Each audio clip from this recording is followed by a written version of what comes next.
والذینہ اور وہ لوگ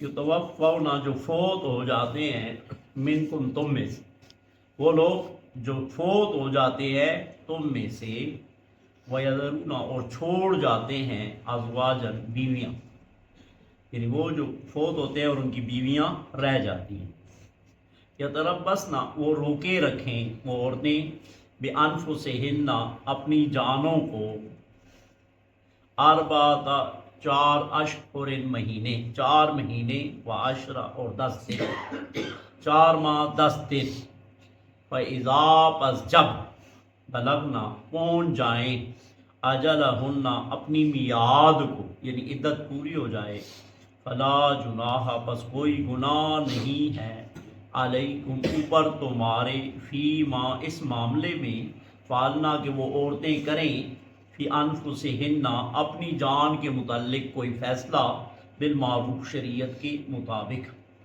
واللہ اور اللہ تبارک و تعالی جل جلالہ بما تعملون جو تم عمل کرتے ہو، خبیر اس کی خبر رکھتا ہے۔ اس آیہ مبارکہ میں اللہ تبارک و تعالی جل جلالہ وعز اسمہ وجل مجدہ وہ بیوہ عورت کی عدت کے حوالے سے بیان ہو رہا ہے۔ پیچھے ہم نے جتنا پڑھا ہے زیادہ تر طلاق کے حوالے سے تھا، آج جو بیوہ ہے اس کی عدت کے حوالے سے بات ہو رہی ہے کہ جو مرد فوت ہو جاتے ہیں اور ان کی بیویاں رہ جاتی ہیں تو ان کی عدت جو ہے وہ 4 ماہ اور 10 دن ہے۔ یہ یاد رکھو کہ عدت کوئی چوائس نہیں ہے کہ کرو یا نہ کرو، لازماً کرنی ہے۔ اگر ایک عورت نہیں کرتی عدت تو دیکھو یہاں فرمایا گیا کہ یہ مرد جو ہے نا، یہ اگر عدت کے بعد وہ اپنے متعلق کوئی فیصلہ کرتی ہے تو تم گناہگار نہیں ہو، مطلب یہ کہ عدت میں اگر کرتی ہے تو پھر تم گناہگار ہو۔ جو اس کے والی وارث ہیں، جو محلے کے سرکاری عہدیدار ہیں یا بزرگ ہیں خاندان کے، وہ اس کو منع کریں گے زبردستی کہ عدت میں شادی نہیں کریں گے۔ میں نے گاؤں میں سنا ہے کئی دفعہ کہ کوئی فوت ہو جاتا ہے تو جو عورت جوان اگر ہو تو بوڑھیاں، مردوں بیچاروں کو تو پتہ ہی نہیں، حالانکہ سیکھنا چاہیے مردوں کو۔ عورتیں اکثر کہتی ہیں کہ اس سے عدت نہیں کروانی، بوڑھی ہوتی ہے وہ تو بیٹھ جاتی ہے عبادت سمجھ کے۔ ضرورت جوان کو ہے، عدت کی ضرورت جو ہے وہ جوان کو ہے، اور تمہاری مرضی پہ نہیں ہے کہ کوئی کرے یا نہ کرے۔ بعض جہالت کا جملہ میں نے یہ بھی سنا ہے کہ جنازہ نکلتا ہے تو عورت کو کہتے ہیں اس کے ساتھ 7 قدم لے لے، یعنی عدت نہیں بیٹھنا تو 7 قدم لے لے تاکہ پہلے دن ہی مطلب اللہ رسول کی نافرمانی کر لے جنازے کے ساتھ، مطلب یہی ہوا نا بات کا، یعنی نکل گئی بس، عدت نہیں بیٹھی۔ ایسے نہیں ہے، لازماً عدت کرنی ہے۔ اب مرضی نہیں ہے اس میں شامل کرنی ہے، اور خصوصاً جوان عورتوں نے لازماً کرنی ہے۔ عدت میں وہ میک اپ نہیں کرے گی، بھڑکیلے لباس نہیں پہنے گی، ایسا کوئی عمل نہیں کرے گی کہ کوئی اس کی طرف راغب ہو، نہ نکاح کو اس کو پیغام دیا جائے۔ اگلی آیت میں ہم کل پڑھیں گے انشاءاللہ العزیز، نکاح کا کوئی پیغام بھی اس کو نہیں دیں گے۔ اشارتاً کنایتاً اگر کوئی کہہ دے کہ وہ خفا ہے تو اس کو کہہ دے کہ چلو اللہ خیر کرے گا، اللہ بہتر سبب بنائے گا، اس طرح دل میں تو انسان کی ہے، اگر کسی کی اس کے دیور یا خاندان کی کسی کی خواہش ہے تو دل میں ہو تو ٹھیک ہے، کنایتاً تو کہہ دے، لیکن اعلانیہ طور پر اس کو بالکل بھی نہیں کہے گا کہ شادی، نہ مرد کہے گا نہ عورت کسی کو کہے گی۔ یہ شادی جو ہے یہ بھی بہتر یہ ہے کہ مرد کی طرف سے ہی رشتے کی بات ہو، لیکن اگر عورت بھی کر دے تو کوئی برائی نہیں ہے۔ کوئی عورت والے پنجاب میں اکثر ایسا ہوتا ہے کہ لڑکی والے بھی دعوت دے دیتے ہیں لڑکے والوں کے، ہمارے ہاں لڑکی ہے شادی کر لو۔ بہتر صورت یہ ہے کہ لڑکے والے کہیں، لیکن اگر لڑکی والے بھی کہہ دیں یا بیوہ عورت بھی کسی کو کہہ دے نکاح کے عدت کے بعد تو کوئی حرج نہیں ہے۔ دوسرا اس آیہ مبارکہ میں اللہ رب العالمین نے فرمایا وَإِذَا بَلَغْنَ أَجَلَهُنَّ، جب وہ پہنچ جائے اپنی اجل یعنی میعاد کو، عدت کی مدت کو پہنچ جائے، تو پھر وہ جو عورت اپنے متعلق شریعت کے مطابق فیصلہ کرتی ہے اس کو چھوڑ دو. پہلے تو عدت کے دوران تمہاری ذمہ داری تھی اس کے کھانے پینے رہائش کی اور اس کو شادی سے روکنے کی. اب وہ عورت اپنے متعلق کوئی بھی فیصلہ کرتی ہے تو تم پر کوئی گناہ بھی نہیں ہے اور اس کو کرنے دو، لیکن شریعت کے مطابق بالمعروف.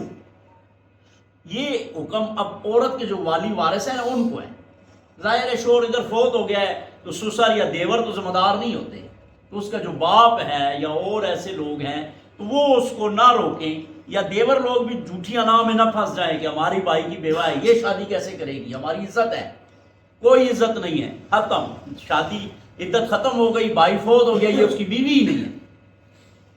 دوسرا ایک مسئلہ اس میں یاد رکھو کہ یہ ہوتا ہے کہ فوتگی ہو جائے تو جو مرد فوت ہو جائے نا، عورت کو اس کے پاس بھی نہیں بیٹھنے دیتے، منہ بھی نہیں دیکھنے دیتے. یہ بہت جہالت ہے. ایسا کوئی مسئلہ بالکل بھی نہیں ہے کہ عورت جو ہے وہ، یاد رکھو کہ دیکھنا تو چھوٹی سی بات ہے، کوئی نہلانے والا نہیں ہے، غسل دینے والا نہیں ہے، تو وہ عورت بیوہ جو ہے اپنے مرد کو غسل بھی دے سکتی ہے. تو عورت فوت ہو جائے تو فوت ہوتے ہی مرد کی زوجیت سے نکل گئی. اب یہ مرد اس کو بغیر حجاب کے اس کے ساتھ ہاتھ نہیں لگا. دیکھنا کوئی مسئلہ نہیں ہے، چہرہ دیکھنا. اگر اس مرد کے اور بھائی دیکھ سکتے ہیں، خاندان کے لوگ دیکھ سکتے ہیں، تو یہ اور مرد کیوں نہیں دیکھ سکتا جو اس کا لباس رہ چکا ہے؟ ایک دوسرے کے لباس رہ چکے ہیں تو چہرہ کیوں نہیں دیکھ سکتا؟ چہرہ بے شک دیکھے، ہاتھ نہ لگائے.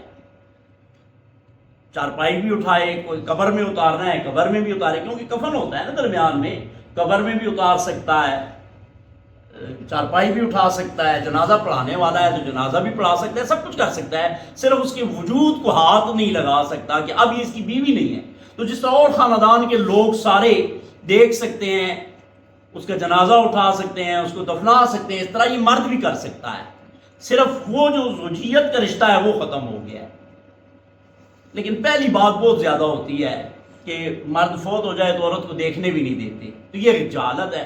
عورت غسل بھی دے سکتی ہے، یعنی غسل سے بڑی بات تو کوئی نہیں ہے نا. جب اس کے سارے وجود کو ننگا کر کے اس کو غسل دے سکتی ہے تو دیکھنا تو وہ چھوٹی سی بات رہ گئی. اور دوسری بات یہ عدت والی شروع میں کر دی میں نے کہ عدت بھی تمہاری کوئی مرضی نہیں ہے کہ دل ہو تو کرے دل ہو تو نہ کرے، نہیں، لازمن کرنی ہے. اور جوان عورتوں نے کرنی ہے، بوڑھیاں بھی کریں گی، حکم تو سب کو ہے. لیکن ضرورت جو عدت کی غرض و غایت ہے وہ جوانوں کے ساتھ متعلق ہے. عدت کرے گی، پتہ چل جائے گا کہ اگر اس کا بچہ ہونے والا ہے تو پھر وہ اس کی عدت 4 ماہ 10 دن نہیں ہوگی، بلکہ اس کی عدت ہوگی بچے کی پیدائش، چاہے 6 مہینے کے بعد پیدا ہوتا ہے کہ 8 مہینے کے بعد پیدا ہوتا ہے، یا ایک بندہ فوت ہوئے اور 2 دن کے بعد بچہ پیدا ہو گیا ہے، بس اس کی عدت پوری ہوئی، وضع حمل ہو گیا، عدت پوری ہوئی. تو اصل مقصد عدت کا ایک یہ ہے. دوسرا اللہ کا حکم ہے اور عورت کو سوگ منانا چاہیے. سوگ کیا کہ ایسے بڑکیلے لباس میں صرف عورت کو یہ اختیار ہے کہ وہ 4 ماہ 10 دن مرد کا سوگ منائے. وہ بھی اس لیے کہ لوگ اس کی طرف متوجہ نہ ہوں، بڑکیلے لباس نہ پائے، میک اپ نہ کرے، ادھر ادھر جائے نہ، مجبوری نہ ہو تو اپنے گھر میں ہی رہے. اگر ملازم پیشہ ہے، خرچے کھانے کے لیے کوئی سبب نہیں ہے، صبح جائے اپنا کام روزگار کرے اور اسی گھر میں آ کے رات رہے اور کہیں بھی نہ جائے. بالکل ہر کسی کو فضولیات سے بچنا چاہیے، وہ تو عدت سے اس کا کوئی تعلق ہی نہیں. ہاں، کوئی بھی عورت گھر سے بغیر اجازت بغیر ضرورت کے کیوں نکلے؟ کوئی بھی عورت نہیں نکل سکتی بغیر ضرورت کے. انتہائی ضرورت ہے اس کے بغیر نہیں ہو سکتا کام تو وہ نکلے. تو عدت والی کا بھی وہی مسئلہ ہے، لیکن وہ کہ یہ اور رات نہیں رہے گی، اپنے ہی گھر میں آ کے رات رہے گی. عدت بہرحال یہ کوئی آپشن نہیں ہے، لازمن کرنی ہے، بوڑھی ہو جوان سب نے کرنی ہے. اور یہ مسئلہ بھی پرسوں میں نے شاید عرض کر دیا تھا، یہ بھی نہیں ہے وہ جو پردے کی بات کرتے ہیں کہ کس کس سے پردہ کرے، تو یہ بھی کوئی مسئلہ نہیں ہے. پردہ ویسے ہی ہر عورت کو کرنا ہے. عدت والی کے ساتھ کچھ مختص نہیں ہے کہ 4 مہینے 10 دن پردہ کرے گی اور 4 مہینے 10 دن عدت ختم ہوگی تو پھر پردہ بھی ختم ہو گیا. ایسے نہیں ہے، ہر عورت پر پردہ ہے، چاہے وہ عدت والی ہے یا نہیں ہے. اور گھر میں دیور یا یہ خاندان کے جو لوگ آتے ہیں ان کے سامنے بالکل اگر آپ کہیں کہ چادر لے کے منہ چھپا کے پھر زندگی عذاب بن جائے گی، ایسے نہیں ہو سکتا. یہ چہرہ کھلا رہے گا. حج میں آپ جاتے ہیں نا، وہاں کون کون سی مخلوق نہیں ہوتی، وہاں آپ نے چہرہ نہیں چھپانا۔ تو گھر میں بھی اگر دیور ہیں، خاندان کے لوگ ہیں جو آتے جاتے روٹین میں ہیں، تو ان کے سامنے ویسے تو سر پہ چادر لینا باپ کے سامنے بھی لینی چاہیے، بھائی کے سامنے بھی لینی چاہیے جو کہ محرم رشتے ہیں، تو یہ چہرہ چھپانا کوئی ضروری نہیں ہے۔ اس طرح ہوگا تو پھر زندگی گزارنا مشکل ہو جائے گا۔ اور عدت میں یہ نہیں ہے کہ عدت کے لیے پردے کا کوئی تعلق ہے کہ کس کس سے پردہ کرے، سب سے کرے گی جو غیر محرم ہے۔ پھر ایک بات ترجمہ دیکھو، اور وہ لوگ جو فوت ہو جاتے ہیں تم میں سے اور چھوڑ دیتے ہیں اپنی بیویاں، روکے رکھیں وہ عورتیں اپنے نفسوں کو یعنی دوسری شادی سے 4 ماہ 10 دن، یا روکے رکھیں اپنے آپ کو اس گھر میں میک اپ سے اور بڑکیلے لباسوں سے۔ اچھا یہ پھر مجھے یاد آ گئی، میں بات یہ کر رہا سوگ کی بات کر کے، عورت جو ہے وہ 4 مہینے 10 دن سوگ کر سکتی ہے، عورت کے علاوہ 3 دن سے زیادہ سوگ کرنا حرام ہے، کوئی بھی ہو، بیٹا ہو، باپ ہو، بھائی ہو۔ ایک ہوتی ہے قدرتی غم، وہ کسی کا فوت ہو جائے، خدا نہ کرے، اللہ سب کو زندگی دے، کسی کا جوان فوت ہو جائے تو 10 سال بھی نہیں بھولتا۔ ایک ہوتا ہے سوگ کی کیفیت بنانا، کہ بیٹھ گئے، کام روزگار نہیں کرنا، رونے پیٹنے، اور وہ جس طرح 3 دن بیٹھے رہتے ہیں نا، اس طرح سارے دن 10 دن بیٹھا رہے، 20 دن بیٹھا رہے، اور نئے کپڑے نہ پہنے اور اچھا لباس نہ پہنے اور شادی بیاہ میں نہ جائے اور آنا جانا نہ کرے، یہ جو سوگ کی کیفیت ہے یہ حرام ہے۔ ایک قدرتی ہوتا ہے غم، وہ تو سالہ سال ہوتا ہے، انسان کے بس میں نہیں ہوتا۔ اور آنکھوں میں آنسو آنا بھی، حضرت ابراہیم جو حضور کے صاحبزادے تھے وہ فوت ہو گئے، حضور پاک صلی اللہ تعالیٰ علیہ وآلہ وسلم کی آنکھوں میں آنسو تھے، وہ ایک حضور رو رہے تھے، تو صحابہ نے عرض کی یا رسول اللہ صلی اللہ علیہ وسلم آپ تو ہمیں منع کرتے ہیں کہ گریہ ازاری نہ کرو اور آپ خود رو رہے ہیں۔ فرمایا نہیں، یہ سے تو میں نے نہیں منع کیا، تو اللہ کی رحمت ہے، یہ قدرتی کیفیت ہے۔ وہ جو سینہ کوبی ہے اور گربان پھاڑنے ہیں اور منہ پہ تمانچے مارنے ہیں، اس سے منع کیا ہے۔